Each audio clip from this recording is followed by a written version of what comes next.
Okay, the geniuses will see us now. I'm a pro. He's very unprofessional. Very unprofessional. These are our newly arrived surgeons, Doctors Trowbridge and Greenbaum. Doctor? Doctor? Doctor? Doctor? Doctor? Doctor? Doctor? Doctor? We're not doctors.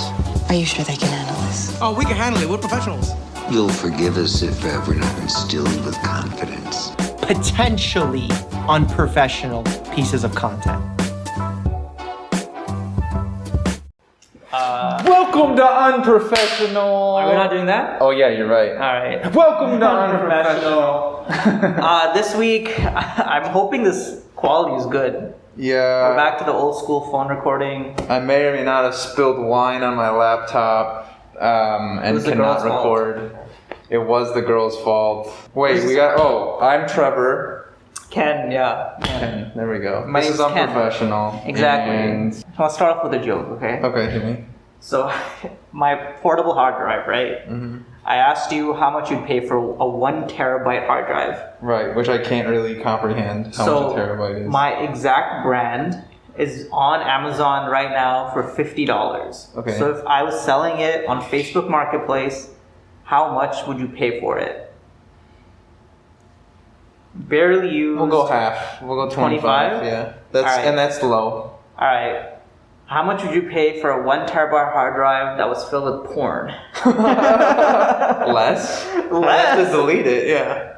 But like, if someone's been collecting porn for like. Yes, a long period of time. Years. He's been curating his lists, so all that. So it's I would pay less because I'm just gonna delete it. What am I gonna do with it? You're not gonna look through it? You're not curious? I might be curious, but I won't pay more for it. Oh man, because I was thinking if it was me and I was buying it, I'd be willing to pay like another $5. Like if it's 25, I'd be willing to pay. Why? 30. Just out of curiosity to see what they've curated? Yeah, because like if they have good stuff like Reality Kings or Brazzers. Then like that costs money, man. That's like $30 a month or something. I don't know what it is now. I just know that there's free porn, and that's good enough for me. So I don't even. But the full-length videos, dude. Like I know it's enough, free porn, but I just don't want to go down the rabbit hole of like porn. Like I just don't want to go all in, So I was reading about some guy who had like who bought a terabyte hard drive filled with fucking porn, and I was just wondering, terabyte. Would you How buy? many videos is that? So many. That's so many videos. I think each video is like less than a gig, right? Movies are like less than a gig. Yeah. So porn videos can't be more than a gig. That's insane. So that's like over 1,000 videos. I know, crazy. I would pay more. All right, dude. You want to? All right, start off with a bad joke. Nice. It wasn't a bad joke. It was a thought experiment. Yeah, that was a very good thought experiment. I liked it. I hope everyone's fucking gears turning. I bet for the listeners, more than 50% will pay more for it. Yeah? You think so? Well, okay. Half of our listeners are in India, so I think they would pay like triple the amount. They're actually listening exclusively for the med school tips. Yeah. They skip all the other stuff. So like 90% of the time. I have a medical fact. Okay. And you definitely know this. So if you drink, what is ethylene glycol? What's a common version of ethylene glycol? The like de-icing thing. Yeah, so antifreeze. So like, let's say you're chilling in Wisconsin, it's cold, and your fucking dog comes running inside, and it's like got grain shit all over its mouth. And then you go outside and there's like the antifreeze is tipped over. You're like, oh my god, my dog just drank a bunch of antifreeze. What are you doing? Giving it alcohol, I guess. Giving it alcohol, baby. Like, what else would I do? I don't know. I mean, that's the only way. You're in bumfuck nowhere, Wisconsin. I mean, you can call poison control. You can call like the vet, but at the end of the day, all you can really do is give them alcohol. Yeah, the treatment like flumetazole or whatever. Like I'm sure every ER has it. So, but if you have alcohol around, I feel like you just give that until you get there and get them to do that. Yeah. So if you drink alcohol, your body will start to. Okay, let's back up. So when you consume ethylene glycol, your body turns it into a poison. So it's not a poison yet, but it turns into a poison via some enzyme. But if you like drink alcohol, and then what does it do? what the poison does. What does the poison do to you? How does it kill you? I know it does like shit to your kidneys. What else does it do? It makes crystals that affect your kidneys, and so it causes kidney damage. Mm-hmm. How does it kill you though? I don't think it kills you. Oh, I'm sure if you drink a bunch of it, you can. Yeah, probably. But like kidney failure would be like the way. And like the way you can continue. So that's. But yeah, so you're gonna extremely hurt yourself or die if you drink a bunch of antifreeze. Yeah. But the way to make your body not turn it into a poison is you drink alcohol instead. So you chug that vodka in the upper cabinet. Yeah. And your body will take the enzyme. Your body's enzyme will be consuming the alcohol. Yeah. So basically, you want to stop the ethylene from being converted to like the poison. Right. So you just flood it with alcohol. So the ethylene glycol is like just being excreted. Yeah, bro, I'm not talking take a sip of vodka. I'm talking just chug that bitch. It would be a lot of alcohol. You're trying to use up all that enzyme. So you either die from kidney damage or fucking liver just bursts. It'd be crazy. No, it would definitely be worth drinking as much alcohol. You'd have a crazy hangover the next day. It'd be insane. You have to drink so much. I mean, definitely call poison control though. Poison control's like, definitely do not give alcohol. We'll be there in 5 minutes. We'll be right there, guys. Bro, if you're in the middle of nowhere though, I'll give a call, but I'm definitely gonna just drink alcohol. What happens if you're at Yosemite and you drink antifreeze? What are you gonna do? What the fuck is this scenario? I'll just spend the rest of my time in nature. You're just dying, I guess. Yeah. That's how it ends. I got some bad news today. Oh no. This one girl I really liked back in undergrad. She died? She got engaged. Oh, same thing. I was too much of a bitch to ask her out. When was this? Early in undergrad. Okay. But we went to different paths, right? I went to SU. She went to like dental school. And like I was almost too much of a bitch to ask her out. And then like my friends kind of ruined it for me.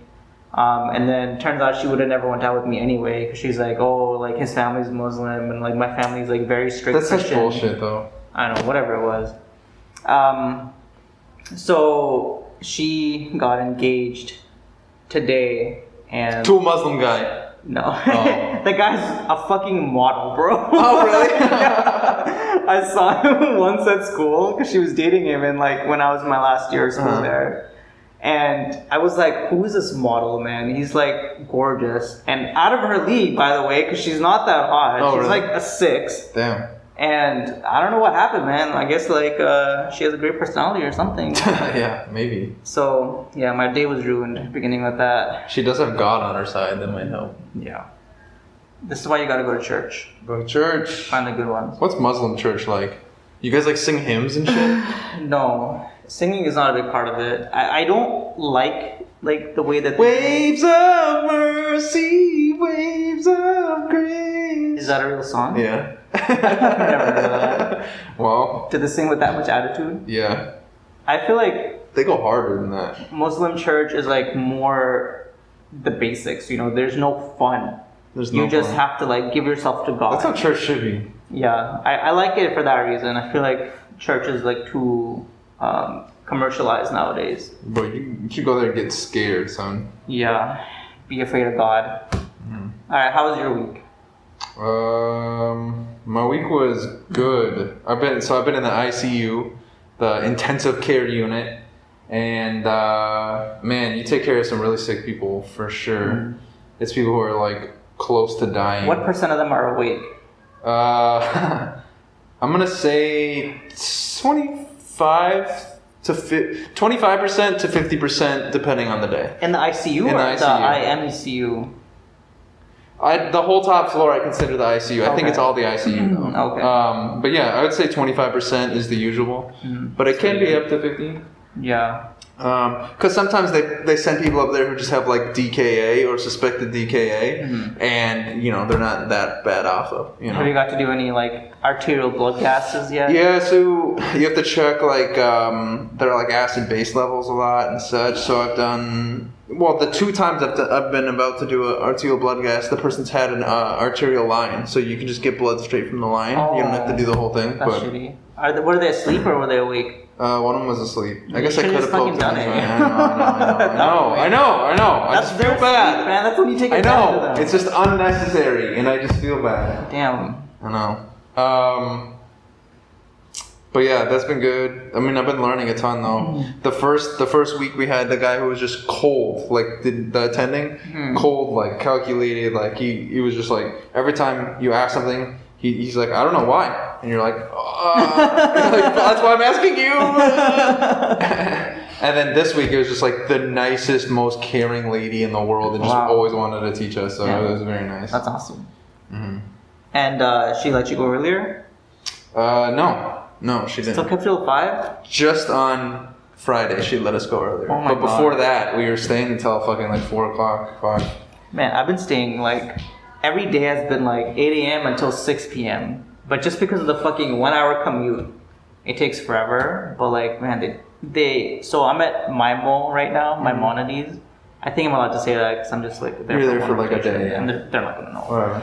And like everyone's super nice. Like compared to the old hospital, like the residents are really nice. They like are more attentive, and then the fellows, the cardiac fellows, super Bro, nice. it's hard to differentiate between like the grass is always greener on the other side, and you're just in a shitty ass place. Like sometimes it is, you know. I don't know. It's hard to be like, yo, I should try new pastures versus.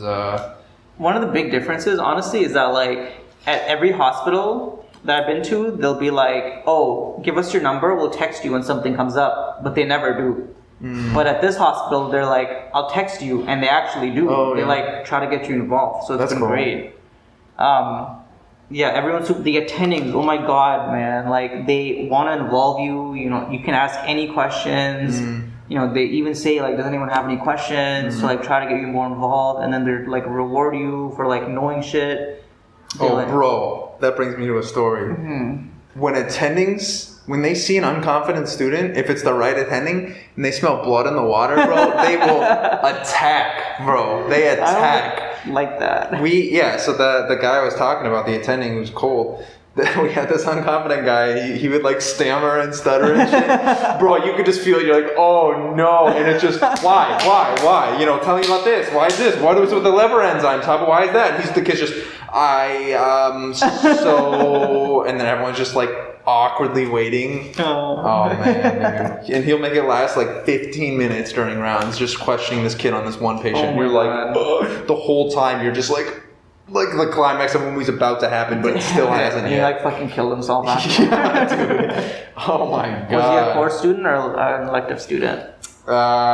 He's from AT still, and he was an elective. Because we're all. Oh yeah. But he was an elective. You gotta know more than that, then. You gotta know. Yeah. He should know more, and he should just act a little more confident. Sometimes, bro, you just gotta act confident, even though you don't know what the fuck you're talking about. Yeah. Like, really, it's about just like acting like you've done this shit and you know what you're doing. Because he's like stammering on things that he knows, and it's like, bro, you're about to get hit hard. You're matching this year. Yeah, that's true too. You're basically a doctor. All this other shit is just extra practice, but you know everything you should know. Bro, people are really on the full extremes of the spectrum, like overconfidence. When it's like, yo, maybe you should double check that, versus, you know, like the kids who are stammering when they fucking know I've seen a lot more overconfidence than underconfidence. Yeah, I'd like to see more like normal. Yeah, I would like to see more normal people in medicine. Oh, 100%.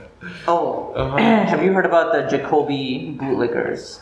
No, what? You haven't heard about the Jacoby No. bootlickers? You know Jacoby Hospital? That's our band name for sure, though. You know Jacoby Hospital, right? I do know Jacoby. So it's another program in New York for, you know, residency for a bunch of like specialties. Not particularly good. You know, it kind of sucks. So when they had like over 4,000 applications a cycle, and they had like 20 spots or something, I don't know. So a lot of people applied. And the program director, his name is like Andrew Gutmean, and he's been sending a lot of stupid ass emails. Hope he doesn't see this and take out my application. My AAMC ID is. He's been sending a lot of emails, and he's like, "Hey guys, you know, we got 4,000 applications, working through it. we'll send interviews as they come out. Follow me on Twitter in the meanwhile. My handle is this. Oh, fuck. And then go on YouTube and watch these videos I made about interviewing, blah, blah, blah. And so I went and I looked on his Twitter because there was a lot of controversy. And his first tweet about it was something like not that crazy, but he tweeted, wow, it looks like half the country of Nepal, applied to Jacoby. And I didn't get that, but like, He was trying to like get people to like apply based on all the other people applying. No, he was just telling us basically that like a lot of people in Jacoby had applied, and I don't know like why he said that. But like some of the responses are just like cringe, bro. Because a lot of IMGs apply there, from like different countries. So this makes me sad to be an IMG and a Pakistani. But so this guy Waqar Yunus is like, Jacoby is one of my favorite programs for Pakistan as well. I am one of them. And then he said some emoji. Absolutely kissing ass. This guy's like, that's because Jacoby is one of the most prestigious program and everyone in Nepal would love to be a part of it, including myself. Jacoby is not a good program. It fucking sucks. Like, this guy's like, we have heard a lot about your program here in Nepal. That is why we applied and looking forward to being a part of it. Oh, man. Serbia also, you are welcome, Dr. Gutween. It will be a privilege to represent Nepali program. Like, I don't understand it. Some of the worst people. What if I think like, I don't understand it first of all, because like they're not gonna fucking go on, see that you complimented them, look at your AMC ID and call you for an interview, okay? Like, it's not gonna happen. They have 4,000 applicants, they're just gonna pick whoever they want. Right. And a lot of these people, their tweets put their AAMC ID. So like they went back to the earlier tweets and he like tweeted something else and they're like, oh, thank you for the information, Dr. Gutween. My AMC ID is this, so you can find me. Please look at my application. And it's just so cringe. It's just kind of embarrassing. Man. It's gross, man.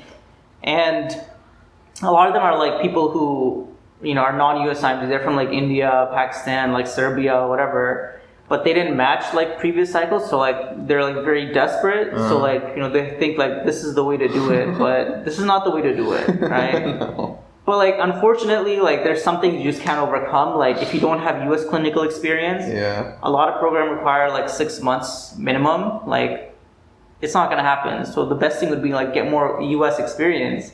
The guy at the deli on the corner, he was like, "Oh, you're medical school?" I'm like, "Yeah." I think he owns the deli. Yeah. He's like, "Oh, my cousin's like whatever, pretty much international. He's trying to come to the U.S. He's gonna do medical school." I'm like, "All right, well, you can hit me up. It's very difficult for international people." Yeah, just don't. Man, it's crazy. The spreadsheet that like people fill in, there's a guy with a 275. And a 270 on step 1 and step 2, which is like crazy. That's insane. Like that's 99% almost you maxed out your You're like superhuman. Yeah. Unbelievable. If you can Google all the answers, that's the score you would get. Yeah. And that guy has one interview because he only has 2 months of U.S. clinical experience. Fucking crazy, actually. Insane. That's crazy. He graduated 2 years ago, and he's obviously a genius. I couldn't get that score if I cheated. If I had Google, I couldn't get that score. I don't think I could either, man. That's insane. It's like crazy. You'd have to be a literal like superhuman. Yeah, you're a book. You're just the internet. The fact that he has like nothing is fucking crazy. Insane. And then there's other people like USMDs who have like a 199, which is like 3 points above passing, and they have like 8 interviews. Yeah, that's fucked up. Just because you went to the US. Yeah. So the US clinical experience cuts you so much like different. That's crazy. I got another story, unless you have something. No, go ahead. My crazy thing that happened in Maimonides. What? So the whole past week I was working in like congestive heart failure consults.